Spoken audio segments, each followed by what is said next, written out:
The Seiko Orange Monster, srp309. This is the best watch you can buy. That's a bold claim, and I'm only referring to like diver watches. And I'm a bit biased because I am a monster lover. I've even had some artwork made to show my love for the Orange Monster. I've worn this watch pretty regular for about 2 years now. And I do manual labor, digging holes, working on gas piping, working on appliances, and I think it's pretty good shape. There's a nice little nick there. I have no scratches on the glass, on the crystal. I haven't even done a very good job cleaning it. You can see grime and stuff behind the bezel. I've never popped this bezel off. This is probably my second bracelet. Once they get super scratched up, I go ahead and just swap them out. I have some more in the background you can see there. At one point I did have many monsters. I don't even know how many it was. Some that I've created, that I custom built, some limited edition ones,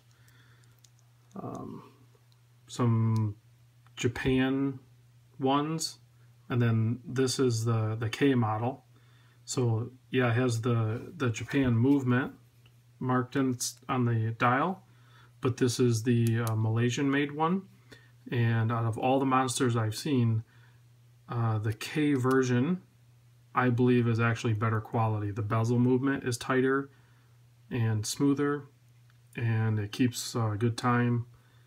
The Japan models I had seemed like they had some quality control issues, which is weird. It seems backwards, but that's my experience of owning, I don't know how many I've owned, maybe close to 20.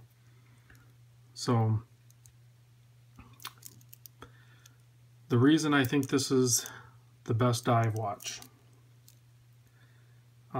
So my good friend Riley sent me a link to a Watch You Seek post that Sub Rosa made back in November 22nd of 2009. And I think I even looked at this before I bought this watch. I kind of vaguely remember this post he made. And it goes through in bulletin points and explains how this watch will ruin other watches for you. And I'm gonna just cover those, try to do real quick. And like I said, this was Sub Rosa on Watch You Seek, made this back in 2009. So, and I've been thinking over the last year on how to put this into words, and when Riley sent me this link and I read it, I'm like, he had it down exactly why this watch is what it is for me. So he put the bulletin points down as style. He wrote, it's all its own, not just another Submariner clone. In fact, it has been hard to find anything remotely similar to it.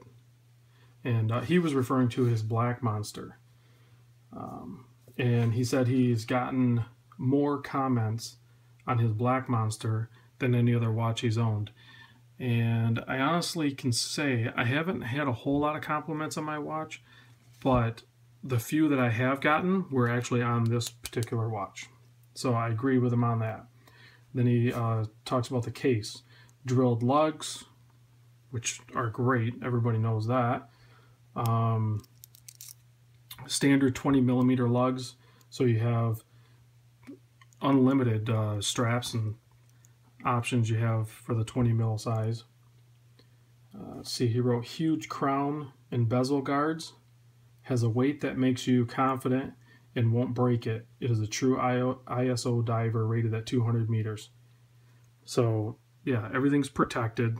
It's all guarded, and it's a great dive watch. I don't dive, so that doesn't really bother me. I just like the way it looks. The crown at the 4 o'clock does not dig into the wrist, smooth screw down, and great grip. that knurling on there is so easy to grip, but yet it's out of place. So it's over in the 4 o'clock position. So with my job, my manual labor, it does not dig into my wrist at all with flexing and moving around. I've come to really like the 4 o'clock crown. I can wear 3 o'clock crowns, but I prefer this overall. So the bezel, huge, grippy, aligns with the case. 12 dot, glows with the same loom as the dial. It sounds smooth and moves with just enough force. I agree with him on that. I do use this when I'm timing things. I don't know if there's any natural gas workers, but I have to do a spot test on the meter, and I usually do it at 10 minutes, so I'll time that out at 10 minutes, and then I'll go do something else, and then I know when it's been long enough. So I use that function all the time for that. The crystal, it's domed and protected by the bezel. That has worked great because I have hit this on many things, and it has saved it. And I really don't even have any marks on the bezel, so I don't know, it's taken a beating. The bracelet, he writes, "My watchmaker said, quote, I have never seen a pin and collar on a watch at this price. Weighs half a ton with brushed, polished look that is all monster, and you get a real diver's extension. The clasp has a micro adjust." So the pin and collar is a pain in the butt to adjust for a lot of people. I've gotten pretty good at it after doing so many, but well, you can see it's pretty scratched up, but the brushed and then the polish, it hits the light really good. I mean, the complaint would be is this jump down on the taper. That's pretty crude. They should have smoothed that out. And then there is the complaint on the diver's extension not being in the clasp part and being off to the side of it here. That hits people's wrist wrong, I've heard. The way I size it, it doesn't come into play on my wrist. And I never use the diver extension either. I'd be fine with even getting rid of it if there was a way, but let's see. And then he talks about the dial. Simple diver style.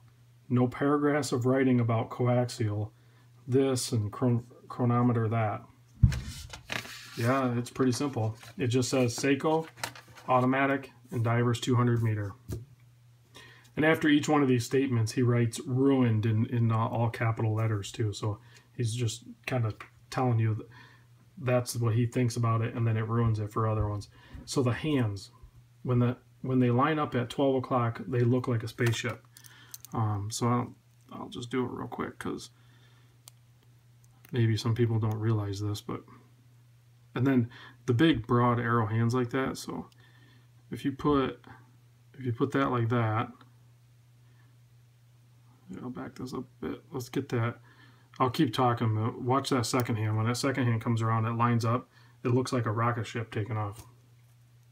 So then the loom. Seiko must be using something powerful. Other companies should just buy whatever Seiko is using and use it. It might even cause you to cover your watch while sleeping. The Seiko loom is really strong, and it lasts for long enough from what I've seen. So I will say this. I've had the newer Seiko Tuna, the SBBN033, I think it was, and the loom on that was even stronger than the loom on this. So, and this loom is good. But if Seiko could use that loom they used in that Tuna on these, it would be a no-brainer. This would be an amazing loomed out watch. So let's see, here we go. There's your spaceship. That's just cool. I don't care who you are, what kind of watch you like. That's awesome. So, and then he talks about the movement, bulletproof, and common. So this has the 4R36. You don't see many posts about monsters seizing up.